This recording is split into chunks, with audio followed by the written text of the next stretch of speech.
So friend, আজকে একটা আমি বানাচ্ছি ব্ল্যাক কম্পাউন্ড দিয়ে কতগুলো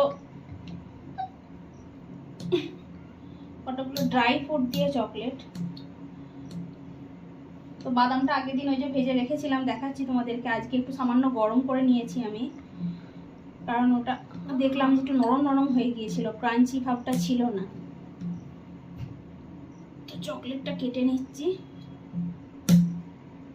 আরে দেখো, আমি চকলেট বানাচ্ছিলাম, আর বারবান বিস্কিটের যে চকলেটটা আছে ওটা নিয়েছে, আর আমার ব্ল্যাক কম্পাউন্ড নিয়েছে। নিয়ে ভেতর দিকে ব্ল্যাক কম্পাউন্ড, দেখা ভেতরে ব্ল্যাক কম্পাউন্ড, আর বাইরে ওটা বারবান বিস্কিটের চকলেটটা, ক্রিমটা, সরি, এ দেখো।